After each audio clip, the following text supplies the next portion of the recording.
S, Uttara Kannada ಆಯ್ತು. ಇನ್ನು ಬೆಳಗಾವಿಯ ಲೆಕ್ಕಾಚಾರಗಳು ಏನೆಲ್ಲ ಆಗ್ತಾ ಇದೆ ನೋಡ್ತಾ ಹೋಗೋದಾದ್ರೆ, ಬೆಳಗಾವಿಯಲ್ಲಿ ರಮೇಶ್ ಕತ್ತಿ ವರ್ಸಸ್ ಶ್ರದ್ಧಾ ಶೆಟ್ಟರ್ ನಡುವೆ ಫೈಟ್ ಇದೆ. ರಮೇಶ್ ಕತ್ತಿ ಪರ ವಿಜೇಂದ್ರ ಬ್ಯಾಟಿಂಗ್ ಮಾಡ್ತಾ ಇದ್ದಾರೆ. ವಿಜೇಂದ್ರ ರಮೇಶ್ ಜಾರಕಿಹೊಳಿ ಮಧ್ಯೆ ಅಷ್ಟಕ್ಕಷ್ಟೇ ಸಂಬಂಧ ಇದೆ. ಬೆಳಗಾವಿ ರಾಜಕೀಯದ ಮೇಲೆ ಹಿಡಿತ ಸಾಧಿಸೋದಿಕ್ಕೆ ಕತ್ತಿ ಬೆಸ್ಟ್ ಎಂಬ ಪ್ಲಾನ್ ಕೂಡ ಇದೆ. ರಮೇಶ್ ಕತ್ತಿಗೆ ಟಿಕೆಟ್ ಕೊಡಿಸೋದಿಕ್ಕೆ ರಾಜ್ಯಾಧ್ಯಕ್ಷ ವಿಜೇಂದ್ರ ಕಸರತ್ತನ್ನ ನಡೆಸ್ತಾ ಇದ್ದಾರೆ. ಸೊ ಹಾಗಾಗಿ ಬೆಳಗಾವಿಯೂ ಕೂಡ ಒಂದು ರೀತಿ ಕಗ್ಗಂಟು. ಯಾರಿಗೆ ಟಿಕೆಟ್ ಕೊಡಬೇಕು ಅನ್ನುವಂತಹ ನಿಟ್ಟಿನಲ್ಲಿ ರಮೇಶ್ ಕತ್ತಿ ವರ್ಸಸ್ ಶ್ರದ್ಧಾ ಶೆಟ್ಟರ್ ನಡುವೆ ಅಲ್ಲಿ ಫೈಟ್ ಆಗ್ತಾ ಇದೆ.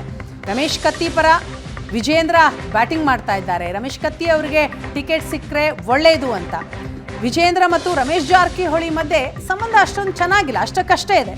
ಸೊ ಹಾಗಾಗಿ ಬೆಳಗಾವಿ ರಾಜಕೀಯದ ಮೇಲೆ ಹಿಡಿತ ಸಾಧಿಸೋದಿಕ್ಕೆ ರಮೇಶ್ ಕತ್ತಿ ಬೆಸ್ಟ್ ಅಂತ ವಿಜೇಂದ್ರ ಪ್ಲಾನ್ ಮಾಡ್ಕೊಂಡಿದ್ದಾರೆ. ರಮೇಶ್ ಕತ್ತಿಗೆ ಟಿಕೆಟ್ ಕೊಡಿಸಬೇಕು ಅಂತ ಕಸರತ್ತುಗಳು ನಡೀತಾ ಇದೆ. ಕೊನೆಯದಾಗಿ ಯಾರಿಗೆ ಟಿಕೆಟ್ ಸಿಗುತ್ತೆ ಅನ್ನುವಂಥದ್ದು ಬಹಳ ಕುತೂಹಲ. ಈ ನಿಟ್ಟಿನಲ್ಲಿ ಸಭೆಯೂ ಕೂಡ ನಡೀತಾ ಇದೆ ದೆಹಲಿಯಲ್ಲಿ. ವಿಜೇಂದ್ರ ಹಾಗೂ ಮಾಜಿ ಮುಖ್ಯಮಂತ್ರಿ BS ಯಡಿಯೂರಪ್ಪ ದೆಹಲಿಯಲ್ಲಿದ್ದಾರೆ. ಮೀಟಿಂಗ್ಗಳು ನಡೀತಾ ಇದೆ.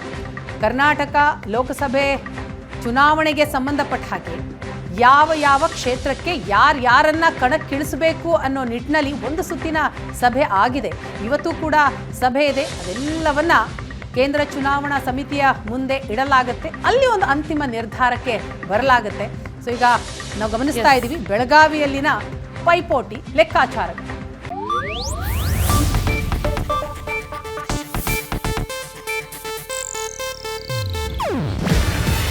ಇದು ಏಷ್ಯಾನೆಟ್ ನ್ಯೂಸ್ ನೆಟ್ವರ್ಕ್ ಪ್ರಸ್ತುತಿ.